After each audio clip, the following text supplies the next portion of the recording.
Muito bem, nesta nossa quinta aula nós vamos agora priorizar o estudo do desenvolvimento.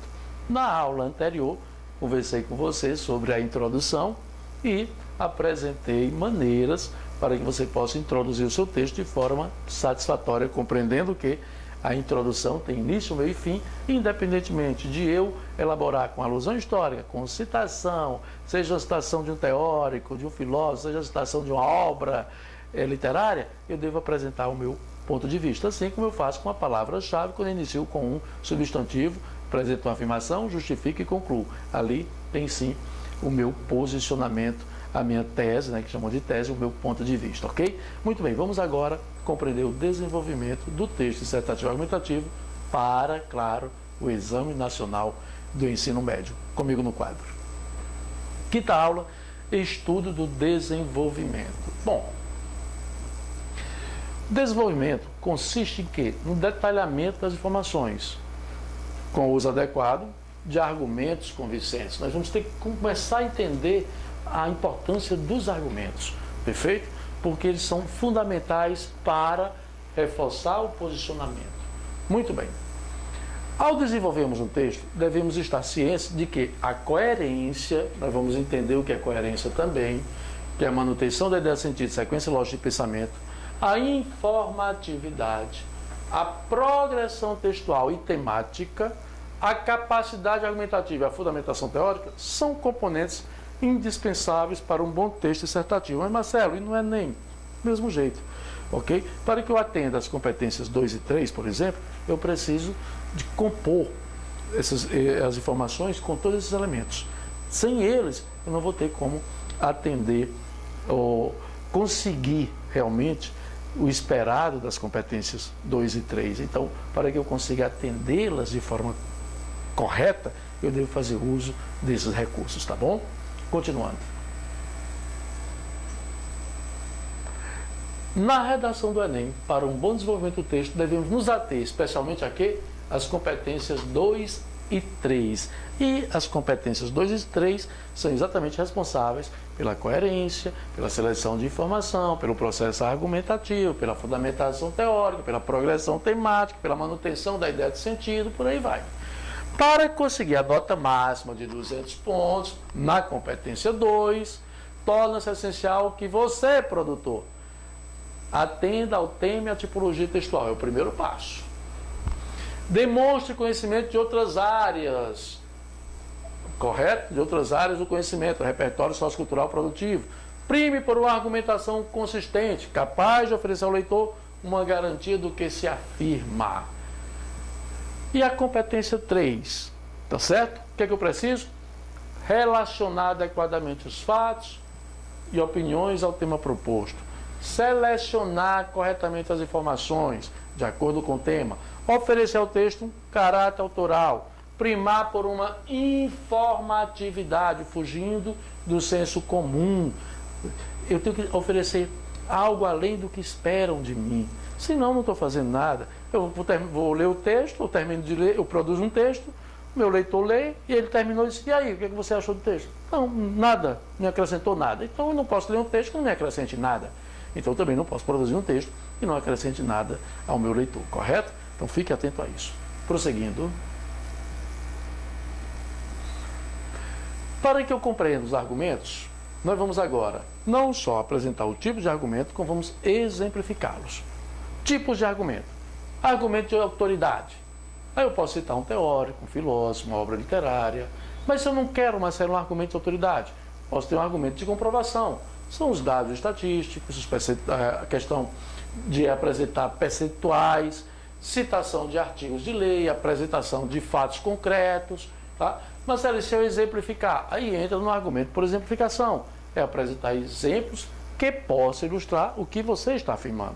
Mas eu posso usar também analogia, comparar situações hipotéticas ou verdadeiras com a minha realidade. Posso apresentar argumento lógico, que é o quê? Por causa e efeito. E posso até ainda apresentar argumentos de senso comum, tá bom? Que é aquilo que a população toda tem o conhecimento, então não vai me atrapalhar fazer isso, tá bom? Prosseguindo. Vamos agora ao exemplo de cada argumento. Por exemplo, argumento de autoridade. Diante dessa afirmação, o interesse coletivo parece não fazer a menor diferença. A preocupação da sociedade odierna concentra-se apenas em possíveis ganhos ou perdas individuais, sendo cada um responsável por si. Então, vou parando aqui, olha. Eu já tenho um ponto de vista ali, perfeito? Aí ele vem.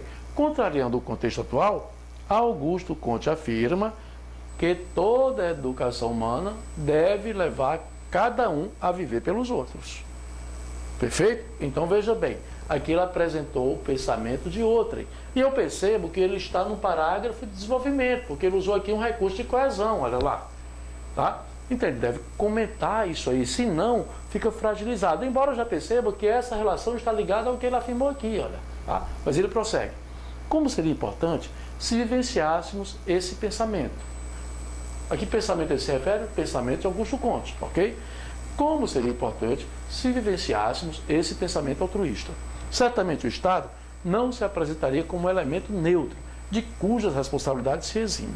Então veja que ele utiliza o processo, ele apresenta o posicionamento, busca defender o ponto de vista dele, utiliza um argumento por citação e tece comentários desse argumento. Com que finalidade? Para demonstrar como ele está coerente, como ele está correto no que ele está afirmando. Perfeito até aí? Muito bem.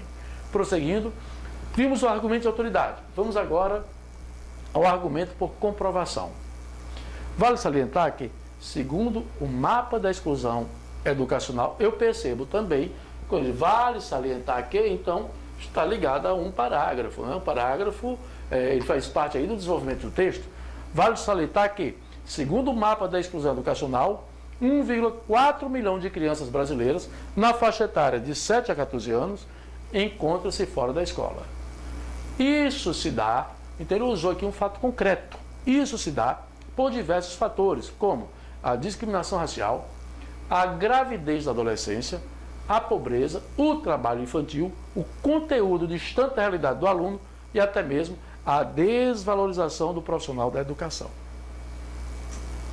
Vamos agora ao uso do argumento por exemplificação.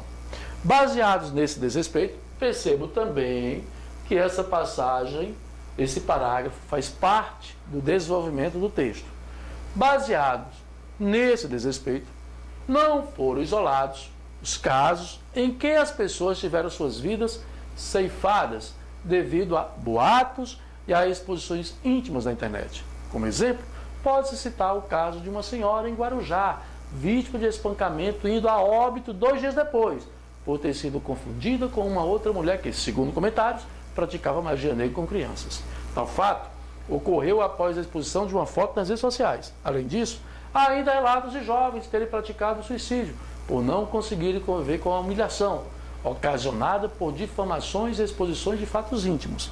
Então veja bem, quando você vai citar uma exemplificação, principalmente algo que aconteceu, muito claro, né, foi noticiado, então o cuidado que se deve ter é não primar tão somente pelo processo narrativo, ter esse cuidado para não ficar narrando o fato e perder, ou se perder no parágrafo pelo processo narrativo.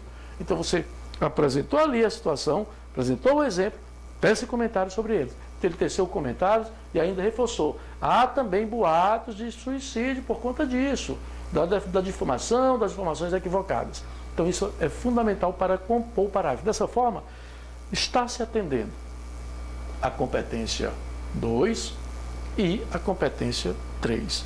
Dessa forma, há possibilidade de tirar 200 pontos nessas duas competências. 200 na 2, 200 na 3. Só aí já fecharíamos 400 pontos. Perfeito? Continuando. Argumento por analogia, comparação. Veja só. No Brasil, esse sentimento, o sentimento apontado também, aflora de forma muito diferente do que ocorreu, por exemplo, na Alemanha nazista e na África do Sul, embora o processo de segregação seja o mesmo.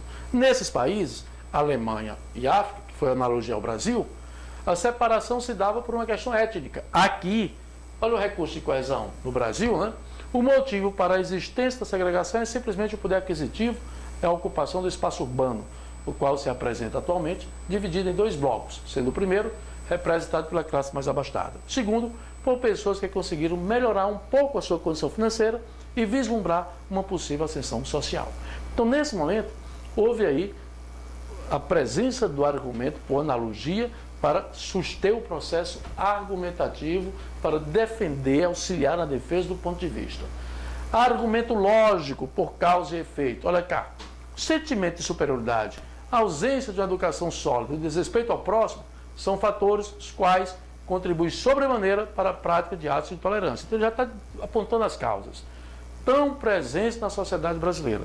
Daí surgem o crescimento da violência, a banalização da vida e as constantes desavenças étnicas e religiosas. Então, neste parágrafo, ele já iniciou com as causas, teceu um comentário e apresentou as suas consequências, perfeito? Então, ele usou aí causas e consequências. Há também um outro argumento, que é o argumento do senso comum, que é aquele que todas as pessoas passam a ter o conhecimento. É um conhecimento mais amplo, né?